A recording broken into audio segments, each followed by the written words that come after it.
యేసు క్రీస్తు వారిలో ఉన్నది దైవత్వంతో కూడిన మానవత్వము. ఆ ప్రశ్నకు దేవాది దేవుడు బైబిల్ గ్రంథంలో ఏమని తెలియజేస్తూ ఉన్నాడంటే, ఆ ప్రశ్న ఏంటంటే యేసు క్రీస్తు వారిలో ఉన్నది దైవత్వమా లేక మానవత్వమా అనే ప్రశ్నకు ఆ దేవాది దేవుడు ఈ యొక్క 66 పుస్తకాలు కలిగిన గ్రంథము బైబిల్ గ్రంథంలో మనకి తెలియపరుస్తూ ఉన్నాడు. ఆ యొక్క తెలియపరుస్తూ మత్తయి సువార్త 4వ అధ్యాయము 2వ వచనం ఒకసారి చదువు. యేసు క్రీస్తు వారిలో ఉన్నది మానవత్వ దైవత్వం అనే విషయంలో 9 ఉన్నాయన. ఈ 9 పాయింట్లో మొదటి పాయింట్ ఏంటంటే యేసు క్రీస్తు వారంట ఆకలి కొన్నాడు. ఏమన్నాడు తల్లి?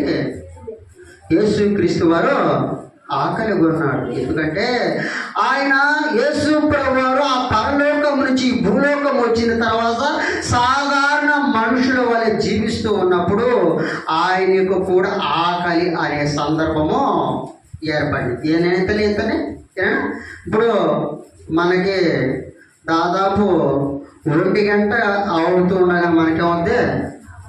ఆకలి వస్తుంది. ఆకలి వేసినప్పుడు అన్నం లేకపోయినా కనీసం మంచినీళ్ళైనా ఆ దాహాన్ని ఏం చేస్తాం? అరుచుకుంటాం. అంటే ఏదో ఒకటి, అంటే ఆకలి చంపుకునేది ఏదో ఒక రూపంలో ఆ టయానికి ఉంటే తింటాం, లేదా మంచినీళ్ళతో తాగుతాం. మొత్తానికి ఆకలిని అక్కడికి ఒక పూర్తి చేస్తాం. అంటే ఆకలి తీర్చుకుంటాం ఏదో ఒక రూపంలో. కానీ యేసు ప్రభువారంట ఆకలి కొన్నాడు. ఎందుకంటే యేసు ప్రభువారంట 4వ అధ్యాయము 2వ వచనంలో, అంటే మత్తయి సువార్త 4వ అధ్యాయము 2వ వచనంలో 40 దినములు 40 రాత్రులు ఆయన ఉపవాసం ఉండిన పిమ్మట ఆ సందర్భంలో బహు ఆకలి కొన్నాడు. ఎలా ఉన్నాడు తల్లి? బహు ఆకలి కొన్నాడు. ఆకలి కొన్నప్పుడు సాధారణ మనిషి వలె ఆకలి కొన్నాడు. ఆకలి పడిన తర్వాత ఆ సందర్భంలో సాతాను కూడా వచ్చి ఆయన్ని కించపరిచిన సందర్భాలు ఉన్నాయి. నేను అంటూ ఉన్నాను, యేసు ప్రభువారు సాధారణ మనుషుల రూపంలో ఉన్నా కూడా ఆయన ఆకలి కొన్నాడు. నేను అంటూ ఉన్నాను, దేవుడి వాక్యం ద్వారా తెలియజేస్తున్నాడు. యేసు ప్రభువారు ఆకలి కొన్నప్పుడు ఆ ఆకలి ఏం తెలుసా? మనలో ఉన్న యొక్క ప్రార్థన ఆకలి కావాలని ఆయన కోరుతున్నాడు. ఏం కావాలనుకుంటున్నాడు తల్లి? మనలో ప్రార్థన అనే ఆకలి ఆయన కోరుతూ ఉన్నాడు. ఎందుకంటే ఆయన ఆకలి కొన్నిదే కాక ఆయన ఏం చేశాడంటే, ఆయన వెళుతూ ఉన్నప్పుడు, ఆయన ప్రయాణంలో వెళుతూ ఉన్నప్పుడు 5 రొట్టెలు 3 చేపలు దాదాపు 5,000 సమూహాన్ని పంచాడు. మరొక సందర్భంలో 4,000 జనాభా కూడా పంచిన సందర్భాలు ఉన్నాయి. అంటే ఆయన ఆకలి కొనేదే కాక మనుషులమైన మానవులు ఆయన వెంబడిస్తున్న ప్రజలకు కూడా ఏం చేశాడో ఆకలిని తీర్చడలేదు. అటువంటి యేసు ప్రభువారి భూలోకంలో ఉన్నా కూడా ఆయన ఆకలి కొనేదే కాక సాతాను అతన్ని దూషిస్తూ కించపరుస్తున్నా కూడా యేసు ప్రభువారు ఆయన కొని ఆకలితో పాటు ప్రజలు ఆయన వెంబడిస్తున్న ప్రతి ఒక్కరి ఆకలిని తీర్చారు. నేను అంటూ ఉన్నాను, ఈ వాక్యం ద్వారా దేవుడు మీరు కూడా ఆకలి కొనే వారిగా ఉండాలి. ఏ ఆకలి అంటే ప్రార్థన అనే ఆకలి. ఈ ప్రార్థన అనే ఆకలి ప్రతి నిత్యం నువ్వు చేసుకుంటూ వెళుతూ ఉంటే నీవు నీ కుటుంబము సకల సమస్యలు ఏది అయినా సరే ఆ సమస్య నుంచి నువ్వు తొలగి వాడుగా ఉంటావని నీవు నీ కుటుంబాన్ని ఆ దేవాతి దేవుడు కాచుకొని ప్రతి ఒక్కరి ఆకలి బాధని తీర్చునుగాక. ఆ దేవాది దేవుడు ఆకలి బాధని తీర్చే విధంగా మీరు ఈ యొక్క వాక్యంలో దేవాది దేవుడికి అనుసంధానంగా ప్రతి నిత్యము ఆకలి బాధ ఆకలి డబ్బులు కొనికొట్టకుండా ప్రతి నిత్యం ప్రార్థన చేసేవారిగా మీరు ఉండాలని ఆ దేవాది దేవుడు. అలాగే 2వ అంశము, ఆయన దప్పిక కొని ఉన్నాడు. ఏ తల్లి? ఆయన దప్పిక కొని ఉన్నాడు. ఈ యొక్క దప్పిక ఎలా కొని ఉన్నాడంటే, యేసు ప్రభువారంట శిలువలో వేలాడుతూ ఉన్నప్పుడు, ఆయన్ని బహు విధముగా ఆయన హింసిస్తూ ఉన్నప్పుడు, ఆ శిలువలో వేలాడుతూ ఉన్నప్పుడు ఆయన శరీరంలో ఉన్న ప్రతి ఒక్క రక్తపు బిందువులు కారుతూ ఉన్నప్పుడు ఆయన అలిసిపోయి ఇక చివరి దశలోకి ఆయన ప్రాణము వెళుతూ ఉన్నప్పుడు ఆయన ఏం చేశాడు తల్లి? దప్పిక కొని ఉన్నాడు. ఆ యొక్క దప్పిక కొనిన సందర్భంలో యోహాను సువార్త, నేను ఒకసారి చూడండి, ఆయన యోహాను సువార్త 19వ అధ్యాయము 28వ వచనం, ఆయన ఏ విధంగా దప్పిక కొని ఉన్నాడో మనం చూసుకుందాం. ఏంటంటే ఇక ఆయన ప్రాణము ఇక సమీపించుతున్నది, ప్రాణము పోయే టయానికి ఆయన లేఖనానుసారముగా ఆయన ఈ భూలోకానికి వచ్చి తన ప్రాణమును విడిచి వెళ్ళు ఆ యొక్క లేఖనానుసారంగా ఆ లేఖ అనుసంధానముగా ఆ యొక్క సందర్భంలో ఆయన శిలువలో దప్పిక కొని ఉన్నాడు. ఆయన ఏమన్నాడు తల్లి? సిలువలో దప్పిక కొనుక్కున్నాడు. అప్పుడు దప్పిక కొన్నప్పుడు మనమైతే నాయన ఈ యొక్క చూడండి, నేను ఒకసారి చూడండి, మనం దప్పిక కొన్నప్పుడు మనకి ఆ యొక్క నీళ్లు దాహం వేసినప్పుడు నీళ్లు తాగటం లేదు. మనం ఆ దప్పిక తీరేదానికి ఏదో ఒక రూపంలో మనం ఆ దప్పిక తీర్చుకునేదానికి ప్రయత్నిస్తాము, నీళ్లు త్రాగుతాం. కానీ యేసు ప్రభువారు సర్వ మానవాళి కోసము ఆయన ప్రాణాన్ని అర్పిస్తున్నప్పుడు కూడా ఆయన దప్పిక కొన్నాడు. ఆయన శిలువలో దప్పిక కొన్నప్పుడు అక్కడ ఉన్న బంట్రోతులు ఏం చేశారంటే, ఆయన దాహాన్ని తీర్చేదానికి హేళనగా ఆయన ఏం చేశారంటే, ఒక చిరకా తీసుకొని దాన్ని స్పాంజి ముంచి దాన్ని ఏం చేశారంటే నోటి దాకా పానించి ఆయన ఏం చేశారు? హేళనగా అవమానపరిచారు. ఏంటంటే కనీసం ఆయనకి మంచి నీళ్లు దప్పిక తీర్చేదాన్ని కూడా ఆ సందర్భంలో దేవాది దేవుణ్ణి బాధ పెట్టిన సందర్భాలు ఉన్నాయి. అలాగే వాక్యం అంటుంది, నేను దప్పిక కొన్నప్పుడు అక్కడ ఉన్న పరిస్థితుల్లో నన్ను హేళన చులకన చేసి నాకు దాహం ఇవ్వకుండా నన్ను బాధ పెట్టారు. నేను అడుగుతున్నా, నా బాధ దప్పిక తీరకపోయినా నేను నా ప్రాణం విడుస్తున్నా.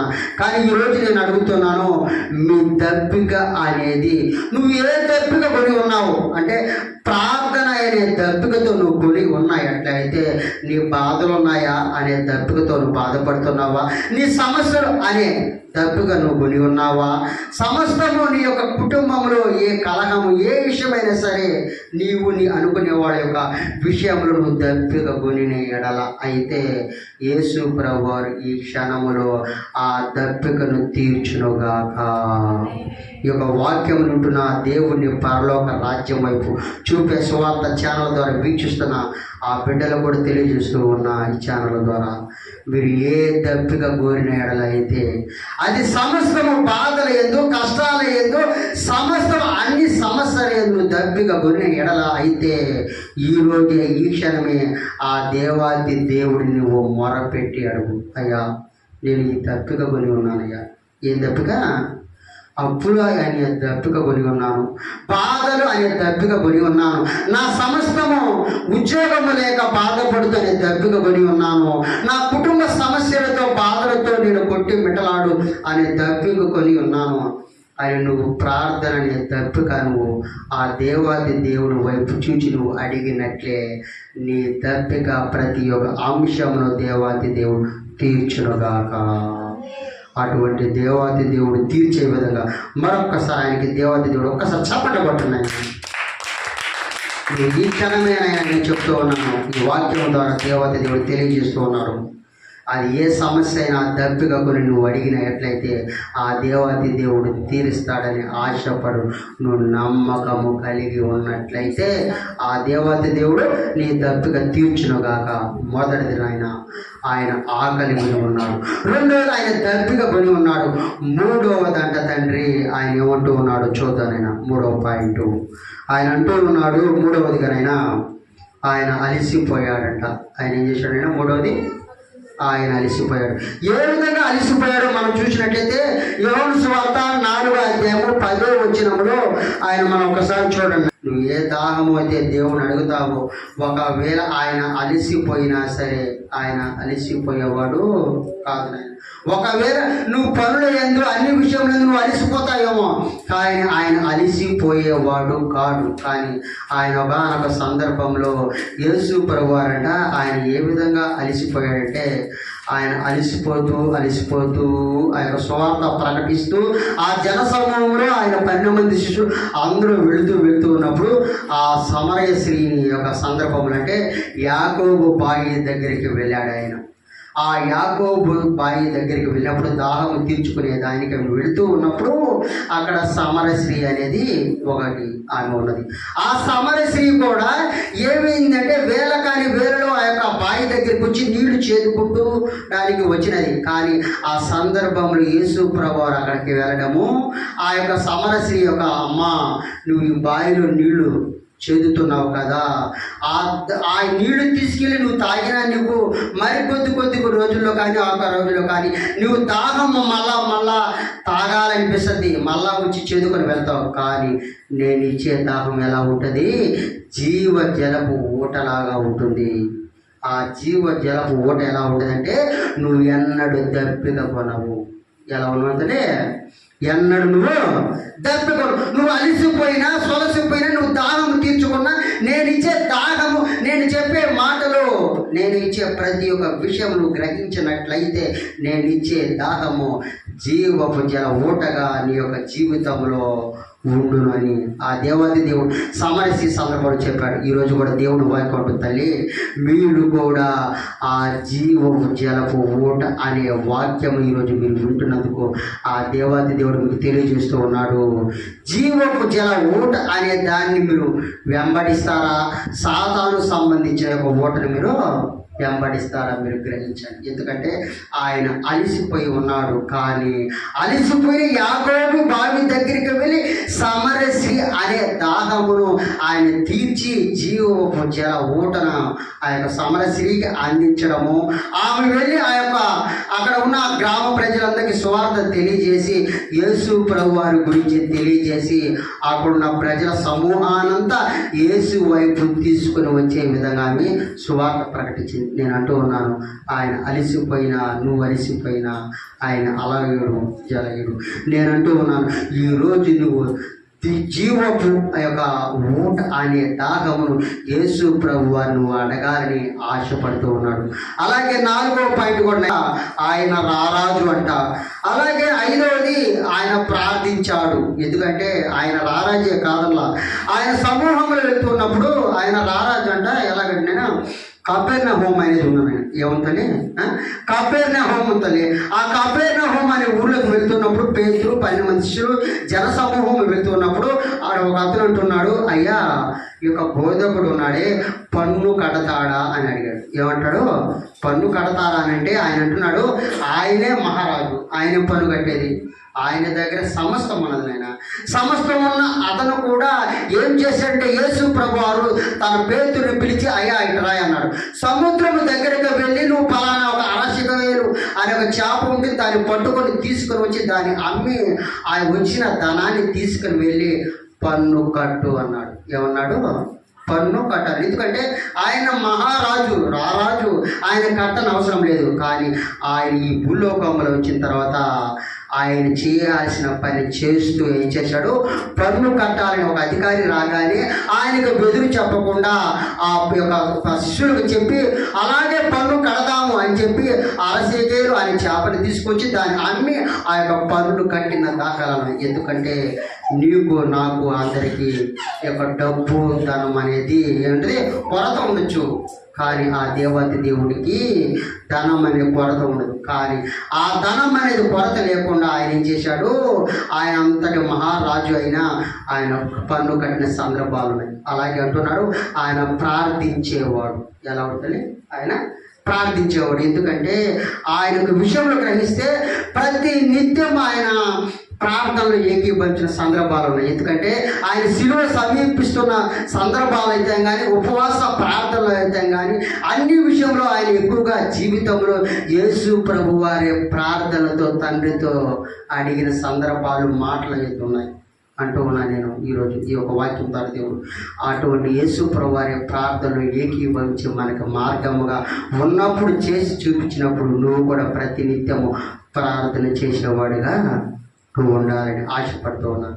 అలాగే నేను రెండవది ఏంటంటే ఆయన విలపించాడంట. ఆయన ఏమని విలపించాడంటే, ఆయన అలాగే వెళుతూ ఉన్నప్పుడు సొంత వారు కూడా నమ్మలేదంట. ఎలాగంటే యూదుల నుంచి వచ్చిన యూదుల మహారాజు ఆయన, సాక్షాత్ యూదులు కూడా అంట ఆయన్ని తెలుసుకోవాలి.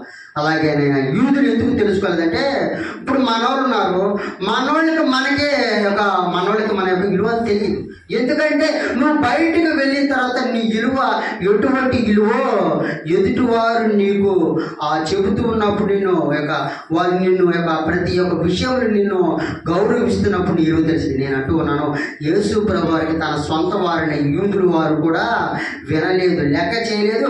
కనీసం ఆయన సాక్షాత్ నిజమైన దేవుడని గ్రహించలేకపోయారు. కానీ నేను అంటున్నాను, యూదులు ఈరోజు కూడా నమ్మలేకపోయేవారు కొంతమంది ఉన్నారు. కానీ అమెరికా అటువంటి పెద్ద పెద్ద దేశాలు కూడా యేసు ప్రభు వారి యందు నమస్కరించి ఆయన పాదాలు పట్టుకొని ఆయన వెంబడిస్తూ ఆయన వాక్యాన్ని అనుసరిస్తూ ఆయన బాటలో ప్రతి ఒక్క నిత్యంలో ఆయన వెంబడిస్తూ ఆయన అనుసరిస్తూ ఉన్నారు. నేను అంటూ ఉన్నాను, యూదుల వలె ఉండకుండా తెలిసిన వాడిగా యేసు ప్రభు వారిని ఎరిగిన వాడిగా ప్రతి నిత్యము వాక్యం అనేది నువ్వు ఎరిగి నువ్వు ప్రార్థనలు ఏకీభవించి అలాగా ఆయన యందు నువ్వు ఉండాలని ఆశపడుతున్నాను. ఆయన ఒక మాట అంటూ ఉన్నాడు, నైనా 30 వెండి నాణ్యములకు అమ్ముడుపోయాడట. ఎలా పెడతలే ఆఖరికి పైకిందలే 30 వెండి నాణ్యములకు ఇస్కరి యోధా ఏం చేశాడు, యేసు ప్రభువారిని అమ్మేశాడు. కానీ నేను అంటూ ఉన్నాను, యేసు ప్రభువారిని ఆయన అమ్మి వేసిన ఆయన ప్రాణాన్ని వెల కట్టాడు. ఎవరు? ఇస్కరి యోధా. అలాగే యేసు ప్రభువారిని వెల కట్టినా నువ్వు ఈరోజు కూడా నీ అనుకునేవాడిని వెల కట్టబాకు. ఎందుకంటే యేసు ప్రభువారు ఏమన్నాడంటే, నన్ను వెలకట్టాడు, నన్ను అమ్మాడు, కానీ నా ప్రాణమును ఎదుటి వాడికి అర్పించాడు. కానీ నేను అంటూ ఉన్నాను, నా బిడ్డలకు మీకోసమే ఏమంటున్నాడు ఆయనంటే, ఆయన రావాలి, ఆయన ప్రాణాన్ని అర్పించాలి, వెళ్ళాలి. కాబట్టి నేను అంటూ ఉన్నాను, వాక్యం మరో దేవాది దేవుడు అంటున్నాడు, వెలకట్టాడు, ఆ ప్రాణమును అర్పించాడు. కానీ ఈరోజు నీ ప్రాణము ఎవరికి అర్పిస్తున్నావు? ఈ యొక్క సమయం లేదు, కడవరి దినములో ఉన్నాము. నీ ప్రాణం విలువైనది. ఈ కొద్ది నిమిషాలైనా దేవుని స్మరించుకొని దేవుళ్ళు లీనమైపోయి ప్రతి ఒక్క ఆరాధన కార్యక్రమంలో నువ్వు ప్రతి నిత్యము ఆయన వెంటాడి నువ్వు ప్రార్థన చేసేవాడిగా, ఆయన వాక్యానుసారంగా నడుచుకునే వారిగా నువ్వు ఉండాలని ఈ వాక్యం ద్వారా తెలియజేస్తున్నాడు. అటువంటి వారిగా మీరు ఉంటారని ఆశపడుతూ, ఒకటేనైనా ఆయన గొర్రె వలె వదకు తేయబడిన వాడిగా ఉన్నాడు. ఏంటంటే గొర్రె ఏం చేస్తానైనా ఎవరైనా సరే పట్టుకుని బొచ్చు పెరగతా ఉన్నారు అనుకో, ఆ బొచ్చు తీస్తున్నారు ఏముంటుంది, మౌనంగా ఉంటుంది. ఎలా ఉంటుంది? మౌనంగా ఉంటుంది. ఆ బొచ్చు తీస్తే పెట్టుకుని మౌనం పడుతుంది. కానీ యేసు ప్రభు వారు ఆయనకు వదకు తేయబడిన గొర్రె పిల్లగా ఉన్నాడు. ఎందుకంటే ఆ యొక్క బంట్రోతులు, ఆయన సమూహం ఎంతోమంది ఆయన హింసించారు, బాధ పెట్టారు. ఆయన ఏం చేశాడు? గొర్రె పిల్ల వలె మౌనముగా ఉన్నాడు. హింసించారు, కొరడాలతో కొట్టారు, సిలువ వేసుకొని తీసుకొని నడిచిపెట్టుకుంటూ ఆ యొక్క వీధుల్లో ఆయన్ని లాక్కుంటూ తిడుతూ దూషిస్తూ ఆయన కొట్టారు. కానీ ఆయన ఏం చేశాడు? తల్లి లాస్ట్కి భరించాడు. గొర్రె పిల్ల వలె మౌనముగా ఉన్నాడు. ఈరోజు దేవాది దేవుడు వాక్యం అంటుంది, నాయన అటువంటి మౌనముగా నువ్వు ఉండకుండా ప్రతి నిత్యం ఆయన్ని సేవించేవాడిగా ఉండాలి.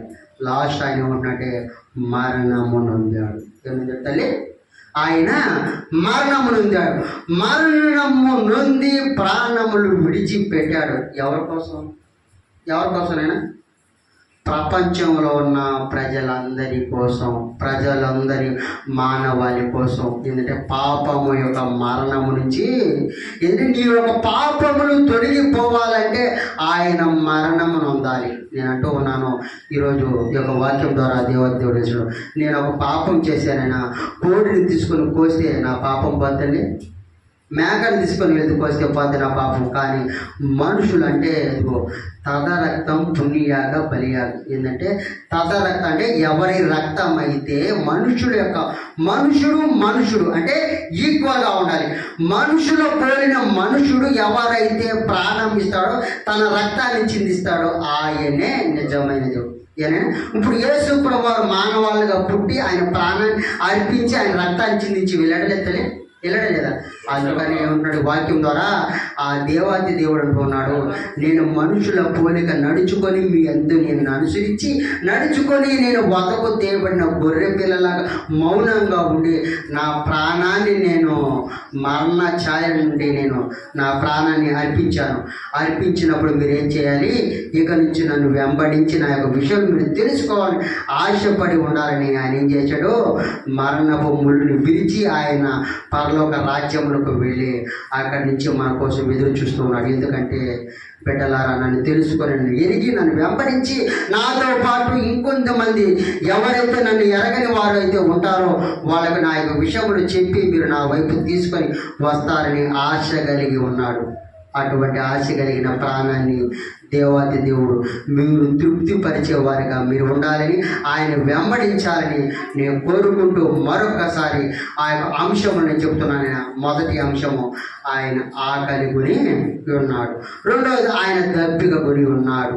ఆయన అలిసి ఉన్నాడు. ఆయన మహారాజు రారాజు. అలాగే ఇంకొకటి తల్లి, ఆయన ఏం చేశాడు? ఆయన ప్రార్థించాడు, ఆయన విలపించాడు. అలాగే లాస్ట్గా వదకు తేయబడిన గొర్రె పిల్లలాగా కొని ఆడబడ్డాడు. లాస్ట్గా ఆయన మరణము నొందాడు. ఈ యొక్క అంశములు ఆయన ఏం చేశాడంటే, యేసు క్రీస్తు వారు ఎన్ని కలగలిపిన దైవత్వంతో కూడిన మానవత్వము కలిగిన మనుషుడుగా పుట్టి పెరిగి ఆయన పరలోక రాజ్యమునికి వెళ్ళి ఆ దైవానుసారముగా ఎదురు చూస్తూ ఉన్నాడు. ఇక నుంచి మీరు కూడా ప్రతినిత్యము ఆయన సేవించే వారిగా మీరు ఉండాలని, ఆయన వెంబడించే వారిగా ఉండాలని, మీ యొక్క సమస్యలు బాధలు దేవాది దేవుడు తొలగించి మిమ్మల్ని మిండైన ఆశీర్వాదాలు దేవాది దేవుడు కుమ్మరించాలని ఆశపడుతూ ఈ వాక్యాన్ని ఆ దేవుడికి అర్పిస్తూ